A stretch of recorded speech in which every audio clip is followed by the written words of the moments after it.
Welcome back to another episode of Aboutcast. It is your main man back again on the weekly, Jordan, and we're coming back with exactly what you expected, some more Attack on Titan goodness. And here I am with my main man, the guy that you've all grown to love and like, Chris. Chris, how's it going, man? Going great, man. A little frustrating to start this Attack on Titan episode. Funimation was not being kind to me for a while, but finally got in and I'm super happy. How are you doing? Dude, I'm good. Good. I had the same issue.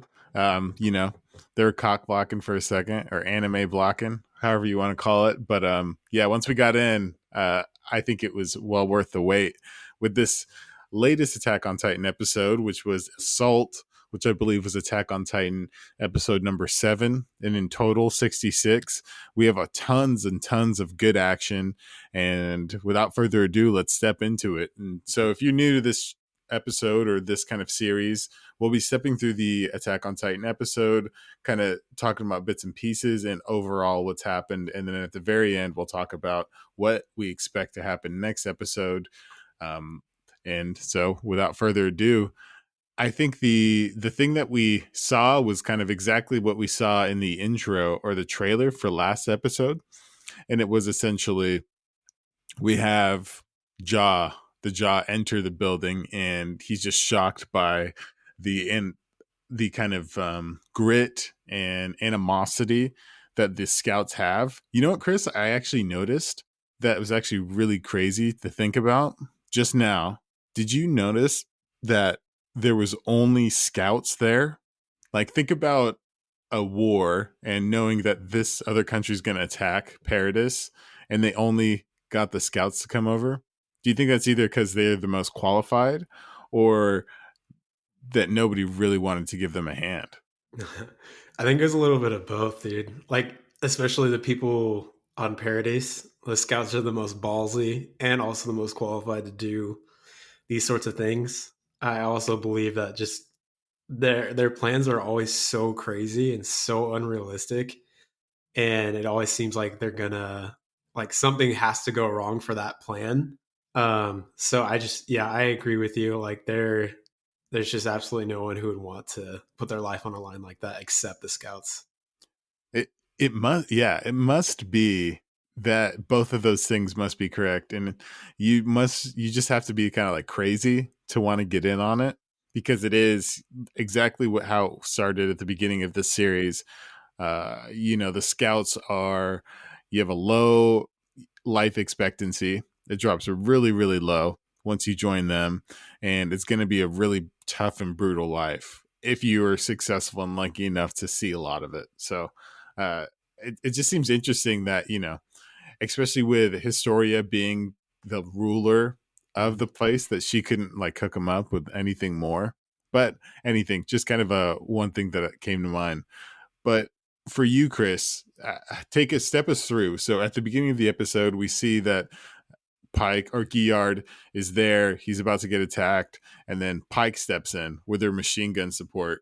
What are we seeing? Kind of give us the broad overview and things that you picked up from that particular scene in the introduction of this new episode. Yeah. So it kind of picked up right where we left off from the last episode where Levi was coming in hot and about to mess your boy Gilliard up.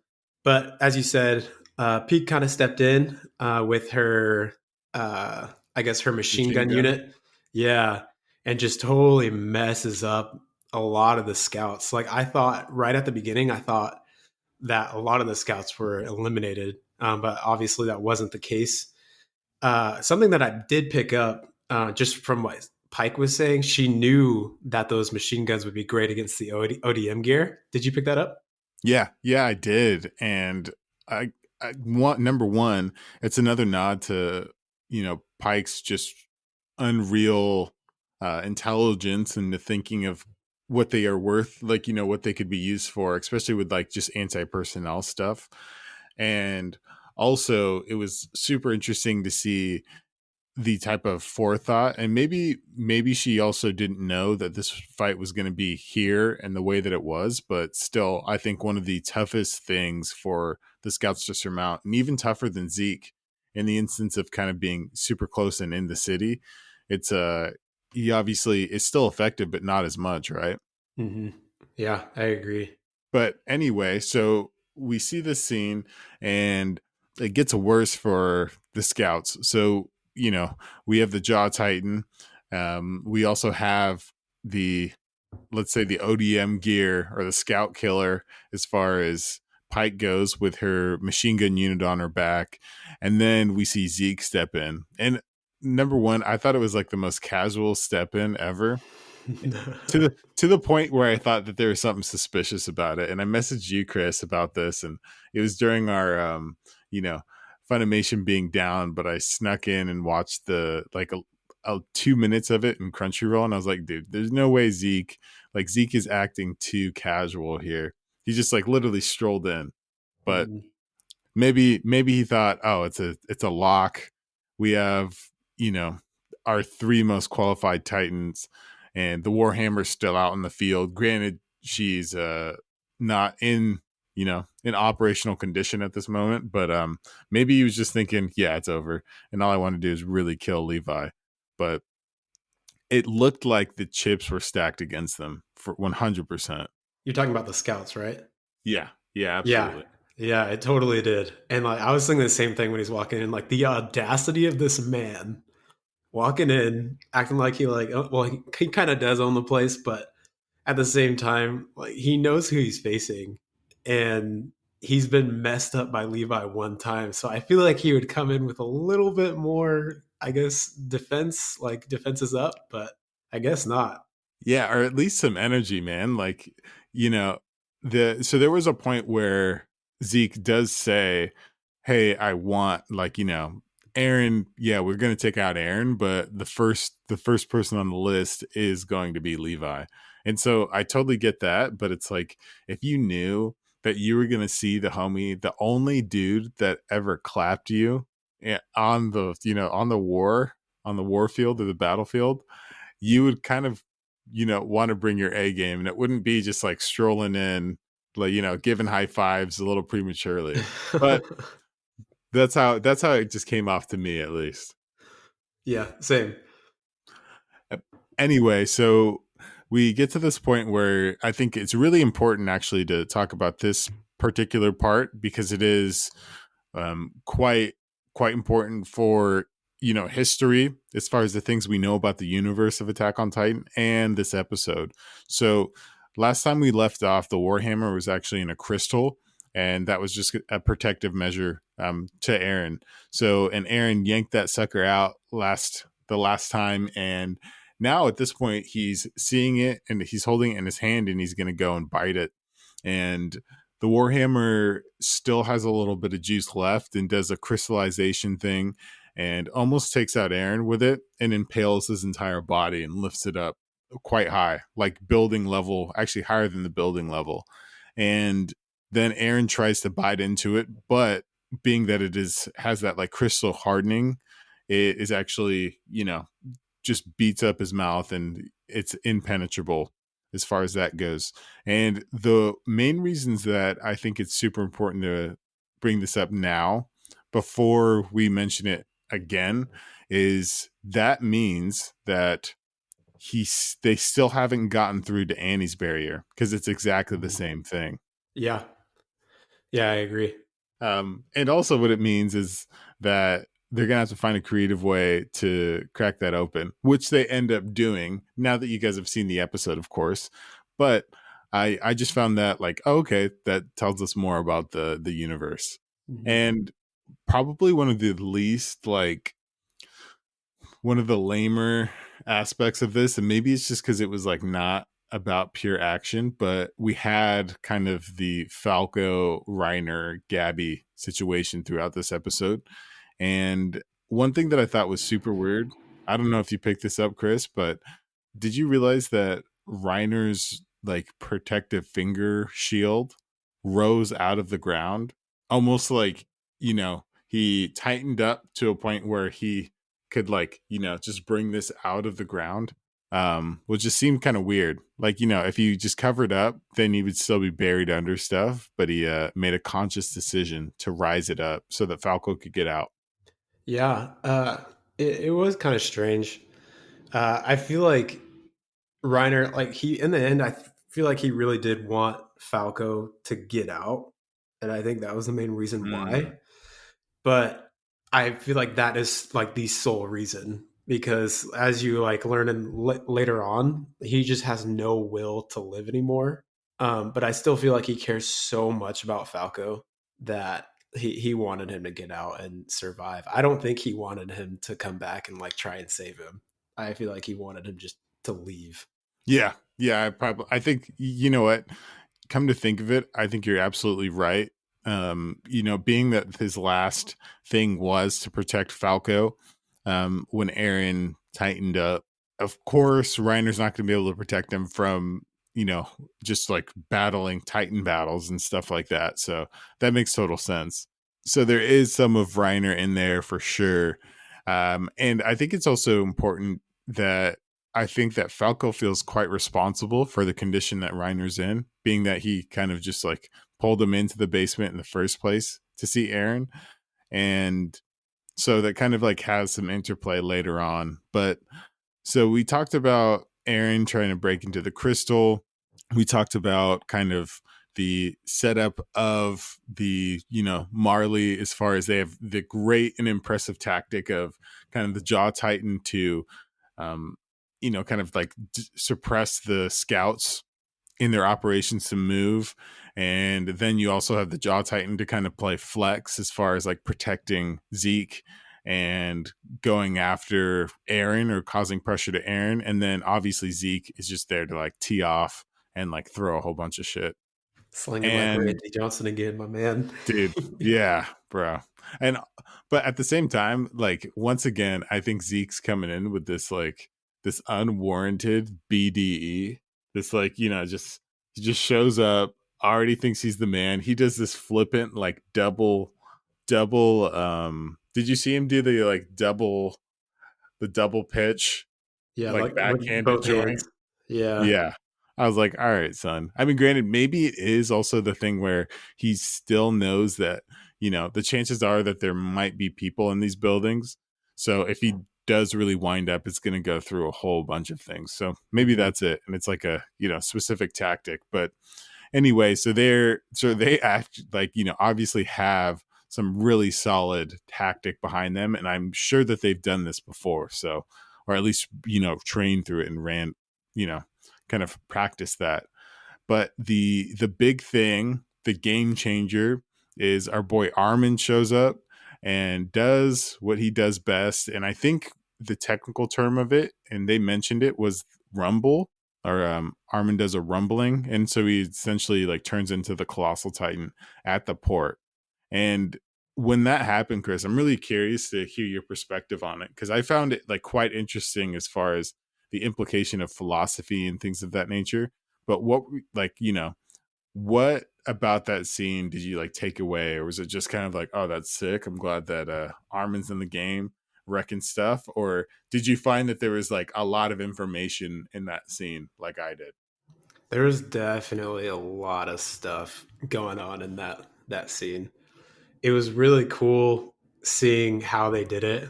It was kind of like what you said, him coming out of the ocean. Nice job on that. He was riding on that little tiny sailboat. And then you Yeah, see him bro. reveal his face, and then all of a sudden, giant nuke goes off basically, and he destroys the entire port. But after that, you see him come out of his colossal titan, and he's looking around, and he sees this. I think it's a little boy, and the little boy looks just absolutely terrified. He's crushed by, I would say, just a bunch of buildings. And what he says is, he says something like, "Is this like what you saw, Berthold?" Like just kind of Mm-hmm. like talking and thinking to himself. And there's a lot of just deep things with that question because I feel like, as we know, Armin's kind of like a softer hearted character. And I feel like he is very, I guess, reluctant to do this. I feel like he feels really bad. what did you think about that whole scene? I I pulled the same things away from it as you did. And I also feel like there was actually something that was crazily like deep though in there. And the reason Mm, why is because Armin is obviously tactically one of the sharpest and, the superstars of the scout team. As far as tactics go, he's going to have his hand involved in it, especially in such a big scale operation as attacking Marley. So I can't help but think that even though he was remorseful and regretful for doing that, Armin isn't one to be violent, especially in this series. But I 100% believe that it was his decision to do that. mm. Yeah, So I just find it I like, agree with that, actually, now that mhm. you say that. And it might have been like that was the only choice that they had. And so that was probably one of the least damaging places to put it. But it's also, it just seems funky to do that, especially, but maybe they didn't have an option, right? They were just kind of like, if we are going to attack, we need to use you. And, This is what where would we're be the gonna do it. best use place? Yeah. Yeah. Mhm. That could possibly be it. Yeah. But It yeah. Do you almost have anything else?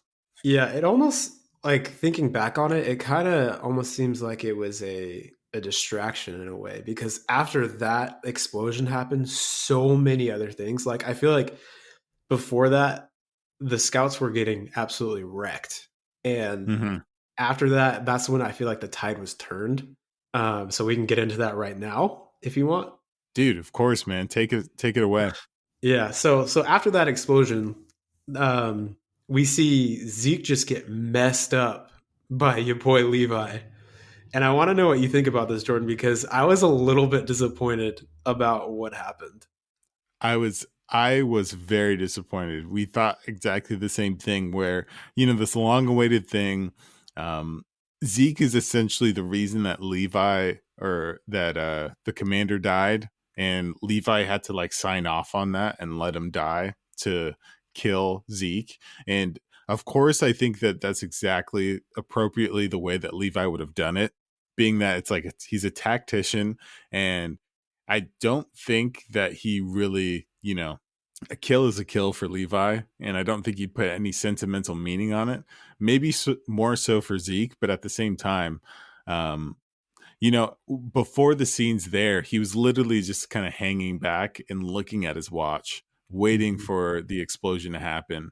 And also, a few things that I thought of too is, of course, we don't know necessarily that Zeke's dead. And maybe this is me having wishful thinking because he got taken out hella quick. But at the same time, we know that Levi doesn't miss, Levi doesn't just miss like that. That homie kills.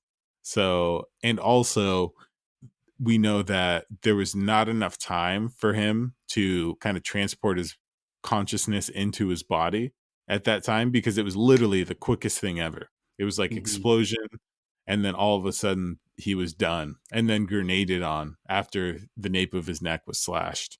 The only weird thing that we didn't see is obviously his body steaming and Yeah. decomposing, but I think that's as close to a kind of confirmed kill as we could get. What were your thoughts on that? Were it kind of the same, or did you have anything that you took away differently? Yeah, they were kind of the same. I was just kind of expecting a huge battle between those two just because of what's happened in the past. Hmm. But you are totally right in saying like they're under like a strict time limit and everything has to go as planned. So a quick killing of Zeke makes sense, but it was just me being super wishful and wanting that to happen. Same. But yeah, I still am not super convinced that Zeke is dead. But maybe I guess we'll see later on if he actually is or not. But Yeah. yeah, that's Y- about it. Yeah, man. And I totally get why they wouldn't want to take too much time to talk or like, go through that. But you'd imagine that even like some sort of dialogue would Mhm. work. But honestly, if you could put yourself in the scout's shoes at the time, there would be no advantage of attacking Zeke head on. So Mhm. I totally get why that would be the tactic, and it's probably more realistic even though it robs us from a really sick battle scene and Yeah. Levi talking some craziness. Uh, but here we are. Anyway, there's tons of other good stuff that we see from this, and the tides do really just change from here. We obviously have Zeke that just gets taken out by Levi, and then Pike gets torched almost literally as well. And it's Sasha with the sharpshooting that's like, goes for it first, which I found like super super interesting and cool to see, like how multifaceted these scouts are with like Mhm. sniping like that. Yeah, it makes sense that she's so good at sniping because she was from a village that like did a lot of hunting and stuff like that. Ah, Yeah, yeah. so from the past episodes, like she was good with a bow and arrow, for example, and things of that nature. But it was super cool to see that. Like, rest in peace to the homie Carlo who got sniped. But it was super cool to see that too because after she sniped him, Pike turned and she's like, "You're gonna pay for that." And then John comes out of nowhere and just smacks Pike in the face with one of those thunder spears. And then the rest of the scouts come and clean her up. That was a cool scene to see. Like John come in and uses ODM to kind of like get behind it or get underneath her. I thought it Mm-hmm. was super cool. Number one, don't expect to just fly under the radar after you just killed it with people's names. Like respect to you for that one for sure. And number two, I thought it was so cool and so coordinated. And one thing that I found super interesting is like it was so so precise, Mhm. and because you could see that it was like everything was positioned to an unreal degree of accuracy, just like looking at the angles. So it was like, you know, the sniping shot, John coming in and like shooting the eye and then like sliding through. And then while he was sliding through, he knew that his guys were on the other side. So like flanked Pike. They like flanked him in two different ways and anticipated her turning too, which I found like so sick. Yeah. And then like took her out, which I found really cool. But anyway, so Pike, um in the last ditch desperation act, she like kind of falls down to the road, and as John is about to give the final blow, he Falco runs in there and trying to deter any attack going on, because you'd have to kill a kid too. But Mhm. there's obviously, it seems like there's going to be like a change of heart in this, but war is war, and he pulls that trigger anyway, and that missile goes flying. And well, maybe not unfortunately, talking about it unbiasedly, the steam deflects the missile, or it could have been the subconscious just kind of like pulling it differently, knowing that there's a kid in the way. Mhm. What did you think? Like, if you had to make that judgment call, was it intentional that he missed, or was it the steam that did it? Mhm. Honestly, I think it was a little bit of both. Just because from past episodes, John's been hesitant to like try and to kill humans in general. So I think that was kind of in the back of his mind, and also the steam seemed like it was super powerful too. So I kind of am thinking that it's a little bit of both. What do you That's have any other thoughts about that? Well, I was going to say that you're totally, that's a really good thing to pick up. He's had a real issue with fighting other people, like you said before. So it could be that he's, still the same person, and he still kind of has the same feelings when it comes to it. So I think that it's totally reasonable to give him the benefit of the doubt on either side. So I'm totally fine with thinking it's a 50-50. But what we what comes out of it is Pike is still alive but completely out of commission. She's not known for being durable, and she's not going to be fighting anytime soon. And this gets to the part where I actually did a little bit more research on this. This next scene being that they're now in a blimp, and so Paradis is in a blimp, which and there's a few things that happen in the scene that convinces me that they're working with other countries or nations. And so I'm really curious, Chris, be my tether, but I'm going to lay down my case, and you tell me if I'm being unrealistic and just dreaming, or if I had some legs to this. Okay. So, number one, Paradis doesn't have blimps. So I think that technology, number one, shows, and of course it's been 4 years, but I don't think that, like a warring country would have a blimp as a mode of transportation, especially off the fact that there's not a lot of travel outside of the walls, which you would need a blimp for, and they're pretty unfortified. And it's also technology that we've seen Marley use. So, and it seems like they kind of, I mean, they have overlapping, but not always similar tech. Number two, we find a really interesting guy that doesn't have any demographics of what Paradis is about, and it is a guy called Anya Kopon. And just I don't know if you looked this up, but I took the time. And for all you fun factors out there, Anya Coupon is actually a shanty for the Great One. And then also a fun fact, that's the guy who's driving the blimp. Mhm. And Anya Coupon is actually the god of the sky Oh too. wow, that's cool. Yeah, so it's super sick. They've done that. They've snuck that in again the other time with Helos, but Mhm. I just found that super interesting.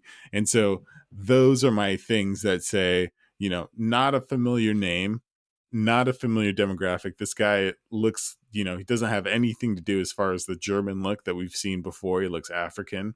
The name is Ashanti, so he could be Central African, Congolese, Guyana, like that's the foundation of his name. So that's what's given me the inclination that they're getting some like light and sneaky outside help. Yeah. Did you notice that he had the Marleyan soldiers like clothes? I guess. Yeah, yeah, that's like white. Yeah. I didn't see a band on him though. So that's or unless I missed it. No, he definitely didn't have a band, but I just wanted to point that out that he was wearing Marleyan soldiers clothes. But I'm in full agreement with you on him not being from Paradis. Just because from past episodes, like they were saying, there were rats within the Marleyan military and things of that nature. And also just from seeing, I'm bringing up the lady in the kimono again and her bouncing super early from Willie's big theater act. But I definitely think that there are people out there who are against Marley and are working with Paradis. And dude, nice pull on all of the and what on like what his name means and stuff like that. That's really impressive. Bro, my I gotta keep my word game up if you're gonna keep yours up. So um real recognizes real, Chris. But anyway, another really interesting fact that we have here is that we know for sure that Armin's taking the lead on all this, and so he's the commander of the scouts, essentially, being Mhm. that we see Hange, which it makes perfect sense that we haven't seen her since because she's probably not doing any battling, missing one eye. And she has an interesting conversation with Armin that tells us, or at least leads me to believe, that he's kind of leading the scouts by saying, "Oh, you're acting like Irwin right now," with kind of just such a reckless move, Mhm. flying the blimp directly straight through the pipes, and to pick everybody up, and that's why they obviously put the lights down that we were kind of trying to guess beforehand. But do you think that was a surprise at all? Like, I it kind of makes sense to me, at least. Like, of course, Armin would be the commander of the scouts. Like, maybe he doesn't have like the capability of Irwin, but he makes up for it in just pure strategy and thought, and you know, not wanting to let down his comrades. Yeah, for sure. I totally agree. Like, I'm not surprised at all that he's the commander because he's absolutely brilliant in, like you said, strategizing and things of that nature. I also feel like another aspect that we could think about is him feeling like he owes Irwin something because Irwin pretty much had to give up his own life for Armin to survive because Mm. they had that choice between Armin and Erwin. So I feel like that's just another thing to maybe consider is just him feeling almost indebted to Erwin for basically living. So yeah, what do you think about that? That's a really, really good point, man. There's probably, I mean, knowing how thoughtful Armin is, there's no way that he doesn't think about that or take it heavily, and even kind of was showed a little bit of reverence there Mhm. when he was saying, hopefully, even though this thing is reckless, hopefully it's like Irwin would have done. Hopefully, we have his strength, or I have his strength behind, this action. So absolutely believe that he, and I'm sure that that's probably that action of him being kind of like Irwin giving up his life for Armin probably in a way influences Armin so much more to be like Irwin Yeah. unintentionally. So yeah, I 100% believe that that will be, a part of the game, or at least was in the 4 years up until this point, right? Mhm. I agree. But here we go. So we kind of can transition from the blimp to back to the battlefield, and obviously things are going crazy. And what was three whole Titans goes down to one operating one, and that is the Jaw Titan. And so he obviously just saw Zeke go down and Pike go down, and now sees this blimp and starts chasing after it and going to take it down. But once again, look how calculated this stuff is. And it might just be Mikasa just kind of being a vet as far as like knowing timing and tactics, and knowing that this Jaw Titan was going to move, and he's so quick because she did deal with him before. And so she, or no, sorry, I'm misstepping here. So the Jaw Titan actually attacks Aaron, and this is when we know something that's extraordinarily important, that the Jaw Titan can cut through the crystal. So this is obviously a big game changer, and credit to Aaron too, which I found in this episode more so than any, of how how advanced and developed he's been as far as strategy and Titan capability as well. Yeah. Did you Uh, yeah, you agree? yeah, I totally agree. Like he's not the reckless Aaron that he used to be for sure. And it's cool to see him like notice things like right off the bat, like in the moment, I guess I should say. Like how he saw like he Mhm. saw Gillard kind of cut through the crystal and he's like, "Oh, wow, that's crazy. Like I didn't know that was going to happen." I feel like if this was like Aaron from the past, I don't think he would have seen that or noticed that cuz he would just be so reckless in everything that he does. Yeah. And even in the fact of that he's here and he's taking out revenge on the people he vowed to, he's super calculated, and it seems very calm. Like outside of the things that he was talking about Reiner with, and even then, it's almost like he has this like stoic, it's almost like he's removed emotion from Mm. everything. It does seem like that. Like you can kind of see it in his face too. Hmm. That's exactly what I was kind of picking up, was there's no like furrowing of the brow. There's nothing. It's almost Mhm. like you couldn't, if you didn't see the other scenes and you were just watching his face scene to scene, you wouldn't be able to know or understand like the changing of the tides of battle, or if they were winning or losing. None of that at all.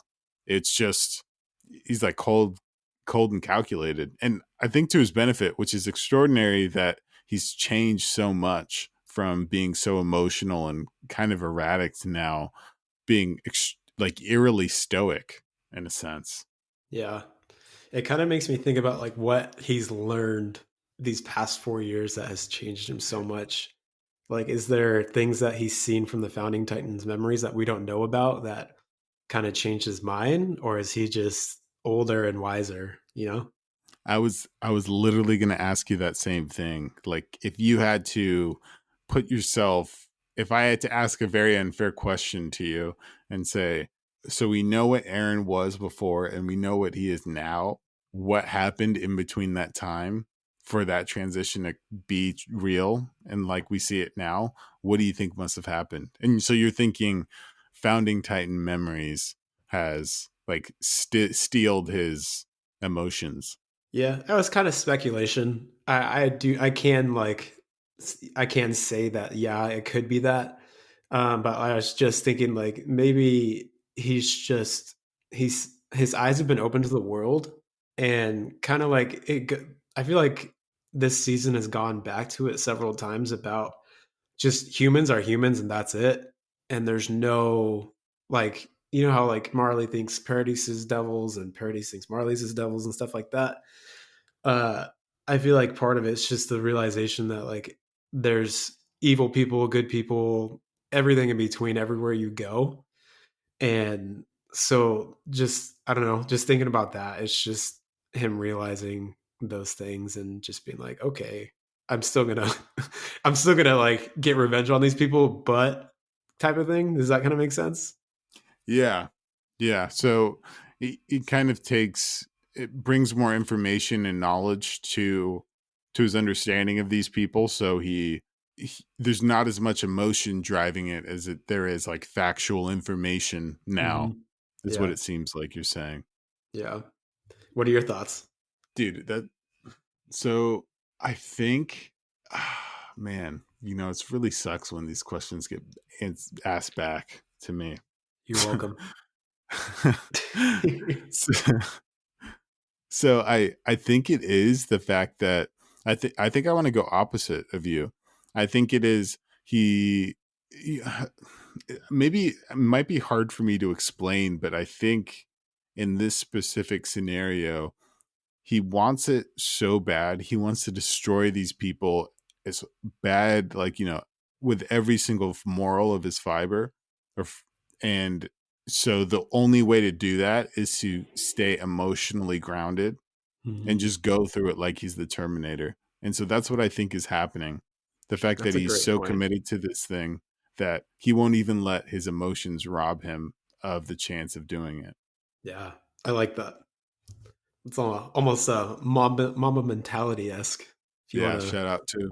Yeah. yeah. And yeah, man. It's already been a year for that too. January 26th, which is Oh just yeah. insane, dude. Mhm. Craziness. But anyway, one thing to kind of to stay on track, one thing that I was curious about that made me really think, Chris. So you said that one of the theme, or you implied that one of the themes of this series or the season specifically has been that people are just people. We haven't talked about an ongoing theme, but as far as us being 7 episodes in, has there been anything else that you've picked up as a reoccurring idea that they've brought to us Hmm. outside of people are people? Or is that just kind of the one that they're only hammering home? Dang, that's a great question. I feel like it needs a lot more thinking. Uh, but man, hmm. Yeah. Yeah. Well, you asked the question that I asked for feedback. So, I mean, there's a lot of other. I guess the scene with Armin would be another example of just maybe we're not doing this correctly, or maybe we're going about this the wrong way. But I feel like that also goes back to like people being people and stuff like that. But yeah, I'd have to give it a lot more thought, and yeah. I'll get back to you maybe on the next pod because that's a lot of pondering for me to do. And Yeah. I And feel like we totally. don't have a ton of time to do that right now. Yeah, very fair. Let's keep it moving. But I had to, give you credit for, giving me the kind of the spark to think of that. And I think that there's a lot to pull from, especially from Falco's journey, uh, Reiner's journey. But we absolutely will talk about that and know more the next time. Mhm. And anyway, so to get back on topic, so essentially we have Aaron who has accurately assessed the situation with the Jaw Titan, being that that will be the golden ticket for getting that Warhammer out of that nut and or out of the shell. And so we have this really cool like scene where Mikasa comes out of nowhere, cuts this homie's legs off, and the next thing you know, Aaron looks like terrifyingly like once again terrifyingly methodical and just like Mhm. staring at or Gilliard in the Jaw Titan form as a tool. And so he literally looks at this thing like, I'm in, like, with scary intent, you are a tool. So he obviously like grabs him, beats him up, rips off his arms, shoves the Warhammer crystal inside his mouth, and then slowly cranks down and breaks his jaw as he has his mouth open, which I found like methodically. Well, I'm going to repeat this again, but I'm not going to make it a drinking game. That'll be the last time. But once, you know, I saw that scene, and you could see, there's in that scene as well. You saw Gilliard just being, terrified, and also so reluctant to know that he is being forcibly, like, his jaw smashing down on the Warhammer. And also being that once that was completed and Aaron drank that blood, we saw his reaction, like his pupil kind of like pulsated. And one of Marley's most, I think that means so much. I think that means so much that even throughout history, and who knows what the country's going to be like, but immediately that means that Aaron has one of the most formidable Titan powers inside of him. He also just destabilized a country for, I think, a long time coming, being that family was, had power, not only because they were, you know, very, very wealthy, but and involved at the very start of the country, being that they kind of like secretly, in air quotes, helped out Helos defeat the Titans. But I thought it also happened to do with the kind of the implied power of having the Warhammer, the most formidable Titan. I mean, maybe outside the colossal one, but that was insane, man. Was it also implicitly heavy for you as well? Yeah, there's a lot of implications, and I feel like you touched on a lot of them. It makes me think that like Aaron's Titan now is so OP. Like, where does it Yeah. go from here? Because like he has the founding Titan, which when he's in contact with someone who has royal blood, he can pretty much control anything that he wants. I guess I should say anything with Titan abilities. And then he also has the Attack Titan, and then now he has the Warhammer Titan. Like so now he has like a complete like wrapping of body armor around him. Like where does it go from here, man? Yeah, I don't know. The one thing that I'm curious about though is like, as Ymir didn't necessarily get the Jaw Titans like powers or characteristics, Ooh. I I wonder if that will be an issue that we see with Aaron, in the fact that he might have the power, but I mean, I wouldn't be surprised if it took long to master it, or it might be one of those things where the first power you get, that'll just Mm. kind of be it. I mean, who knows, man? But I think that regardless if he can use the power or not, which I imagine he will, and I hope so, which would be just horrific to imagine him with like a mallet and a crossbow and like, you know, doing his thing. But I think that it's just like so heavy. It's crazy what that means to the rest of the Mhm. series, and the to the end of the season. Yeah. Plus, it'd be sick to see him with like a dope little costume change with like some stripes and whatnot. Yeah, like I can't imagine what his Titan's gonna look like. Cause like I feel like he's one of the coolest looking Titans ever. So I Yeah. feel like it's just gonna be tough to top that just out of curiosity and things like that.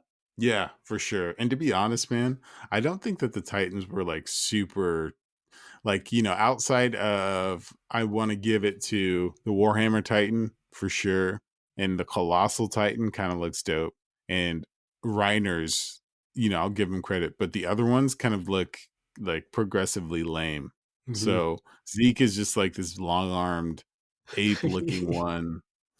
The Jaw Titan looks pretty lame as far as I'm concerned.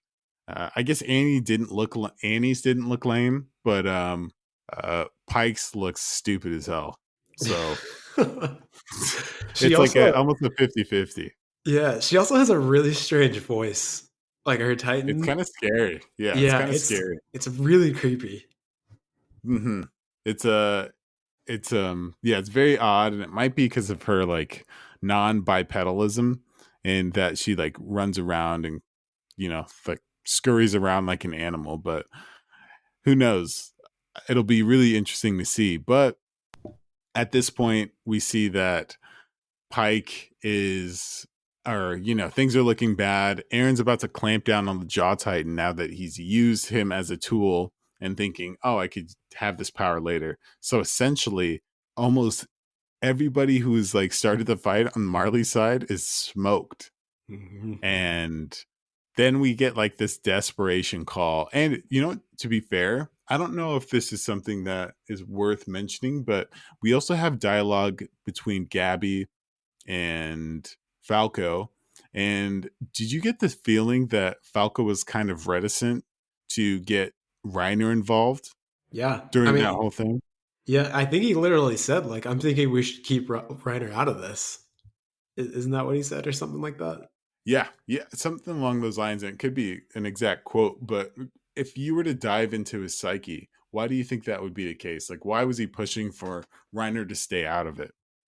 Uh, I would say one thing, he's absolutely terrified, and I feel like he just wants to get out of there. And then number two, you get a flashback in this episode where Aaron and Reiner are talking in the basement, and Reiner's like pleading him to just like kill him. And so I feel like Falco just realizes that like Reiner just wants to die and he doesn't want anything to do with this. And so I feel like or Falco could just be like, "Oh, Reiner's kind of a lost cause. Like he's not going to help us. Like what is he going to do?" What were your Gotcha. thoughts? You're probably right in the fact, like, just because of the fact that he experienced Reiner have the most kind of like crazy PTSD and want to kill himself, and somebody that Zeke, or not Zeke, but Falco looked up to as a leader and somebody who's like rock solid and reliable. I mean, it's even in the name, like brawn, like he should be strong and durable and like sturdy. So it must be the thing that Zeke knows, that Reiner would be having like this whole like nightmare of a time seeing all the scouts and having to fight them and having to fight Aaron and stuff like that. But obviously it gets to the point where it's bad enough that Marley needs anybody. Zeke's out, taken out. The Jaw's about to be taken out. Pike is barely alive. The Warhammer's done. Their whole harbor and port, their whole naval fleet's taking out, and then Gabby and Falco start crying out to Reiner, and he really, you know, to his credit, he sticks to his guns and just says, "Dude, leave me alone. I just want to die." But something happens, and we see at the very, very end of the episode, before Aaron bites down, we see Reiner show up, and he's looking pretty sick, man. He's looking pretty dope. Yeah. What do you think about the look? Like, do you think this is just like a broken down Titan or like a new and improved armored Titan? So I think there's a few things that we know already that might make a difference in why we're seeing kind of a different looking armor Titan. Number one, it's been 4 years, and that could change a few things. And even in the fact where it's a subtle thing, but Aaron's eyes are a lot more different, like a lot Mhm. different than when we started. So we do see physical changes in these Titans. And then obviously with different people, like Armin's colossal Titan, I think looks a lot more proportionate and is noticeably different. But another thing too, it's like Reiner has like formed into his Titan body almost in a really interesting way, where it's like I've never seen a torso down Titan situation. So it could be that. And then obviously he's in this like weird state of distress and things of that nature. So I think, if I was going to be a cop out, have like a cop out thing and not stick to one answer specifically and just give bits and pieces of somewhat reasonable information, I would say all of those things combined would give make it reasonable for Reiner to have such an interesting, form now. But what are you thinking, Chris? Do you think it is any of the things that I said or something different? Uh, I would. I don't know, like, because I feel like he looked very similar to like when in the first episode of this season, he looked almost the same as he did in the past when we Very good first point. saw him. So I feel like it could be along the lines of like being under distress and things like that. I mean, he looks pretty cool, and I'm excited to see what happens. But I don't know. It's kind of weird. Yeah, very odd. And I'm curious. I would love to see if there's any like functional things that's happened to his body and Mm, form that mm, might make him a better fighter or anything like that. But of course, this is the part of the episode where we talk about what we expect next to happen. And Chris, I'm curious, man. What do we got next for next week? mm. Oh man, this is my favorite part. Uh, I think I think Reiner's gonna die. There's gonna be a Oh, battle between Reiner and Aaron, and Aaron. I think Aaron's gonna take out Reiner. I don't know if he's gonna take his powers, but I think he's either gonna kill him or Reiner's just gonna be completely defeated and probably kill himself later on because he got beat by Aaron again. Um, also, I feel like they're gonna get out, and then there may be some sort of I don't know argument with Aaron and the rest of the scouts, just because of like casualties and the way things played out. I feel like there could be something along those lines as well. Um, I'm really interested to see if we get a confirmation or not if Zeke is actually dead. I mean, I guess from the episode, I guess that scene of Levi throwing that grenade inside of him and exploding could be confirmation enough. But I feel like he's such an important character that, or he's been such an important character that they they wouldn't kill him off like that. mm-hmm. Um, but yeah, I don't know. I don't know if they're gonna escape on the blimp or not either. I'm really curious to see how that goes because now that Reiner's there and willing to fight, I don't know if that's going to be like enough time because like Hanji and everyone else has been saying is that like everything has to be spot on and everything has to be going as planned. So I think this is going to set them back a little bit, and they're going to have to get kind of creative on how they're going to get out. But that's pretty much all I have. What about you? So I I agree with a lot of things that you say, especially since kind of the little bit of a tease of the next episode. I absolutely believe that Reiner's going to get lit up, and I'm not sure if that means that also, like, that Gilliard is going to die and get eaten, and Reiner is either. But I wouldn't be surprised if Mikasa got involved in this fight between Aaron and Reiner. Um, of course, just the fact of playing support and it wouldn't hurt. And I also know that Reiner's pretty fresh at this point, right? He hasn't done anything during this battle, so I'd be curious. I mean, I'm looking forward to that fight and then seeing what kind of happens to the rest of the Titan powers. I I do believe that there's going to be some sort of like skirmish as well, just off the fact that there must be a lot of tension, especially for next steps too, because we know that there's, you know, it's like the art of war thing by Sun Tzu. One of the most dangerous things you could do is kind of leave an enemy alive Mm, to strike back later. So knowing Aaron, I wouldn't be surprised if he just said, "Nah, let's go back for round two in like 30 minutes and decimate them." Also, there's a lot of ramifications for the casualties he took, but once again, seeing that Armin did something the same, I mean, a different way, but led to probably even more so.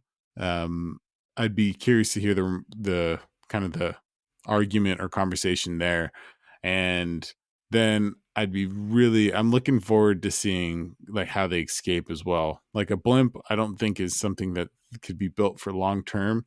And also I'd be curious to see if they actually, what if they like sneak off to a different country for the time being or something mm, like that. Um, but I know that it's going to be really interesting to see the next episode of Attack on Titan, and even more interesting to have you guys here, to have Chris here to talk about it again this coming week. So once again, dude, thanks again, man. It's always fun, and I feel like I repeat myself every week, but dude, it really is a blast. Yeah, I agree, man. Thank you again. Thank you guys for listening and all that good stuff too. I'll be signing off, but Jordan, I'll let you close it out. All right, my man. So, anyway, thank you guys for listening and thank you guys for interacting.